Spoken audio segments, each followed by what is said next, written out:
Have you ever wondered why some people have no friends? Not because they're bad people, not because they don't want connection, but because something deep inside them pushes others away. Here's the truth: loneliness doesn't just happen. It's built. Slowly, quietly.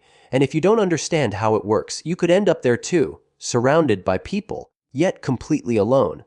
Let's talk about the psychology of people who have no friends. Because once you understand it, you'll start seeing it everywhere, and maybe even in yourself. Most people think not having friends means you're a loser. That's wrong. In reality, it's often the result of hidden patterns, mental habits that quietly isolate you. And these patterns can form from pain, trauma, or just years of trying to protect yourself from getting hurt again. So let's break it down. When you've been betrayed, used, or ignored enough times, your brain learns a dangerous lesson. People equal pain. You start building walls instead of bridges.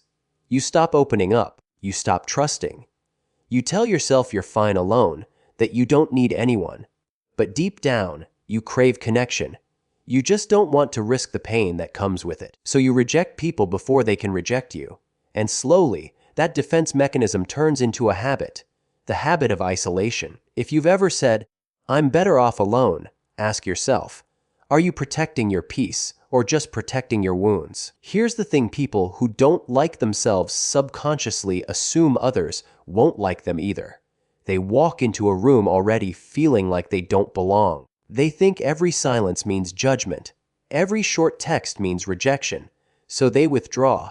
It's not that others are avoiding them. It's that they're avoiding others first. Think about it. If you don't believe you're worth being friends with, how can you convince anyone else? Friendship starts with energy. If you give off, "I'm not enough," people feel it, even if you never say a word. Social skills are like muscles. Stop using them, and they weaken. People who spend too much time alone often forget the rhythm of real conversation. They overthink every word, replay every mistake, and then they stop trying. Imagine someone sitting at home, scrolling through social media, watching everyone else hang out. They want to join, but when the moment comes, anxiety hits. What if they think I'm weird? What if I don't fit in? So they stay home again. And that cycle repeats until being alone feels safer than trying. Before long, they're not just lonely, they're socially rusty. They forgot how to be around people because they never gave themselves the chance. Fourth, some people secretly like their solitude. This might sound strange, but not everyone without friends is miserable. Some find peace in solitude. They don't crave small talk. They don't need constant validation. But here's the danger. Comfort can turn into a cage. You tell yourself you're independent, but really, you've stopped growing. Because growth happens through connection, through friction, challenge, and love. Isolation feels safe, but safety can make you stagnant. Even the strongest lone wolves eventually realize life's meaning isn't found in solitude. It's found in shared experiences. So what's the lesson here? Having no friends doesn't mean you're broken. It means something inside you got hurt and decided it was safer to be alone. But you can change that. Start small. Say hi to someone without expecting anything in return. Be the kind of friend you wish you had. Don't wait for people to understand you. Show them who you are. Because connection starts with courage. And courage means showing up, even when you feel invisible.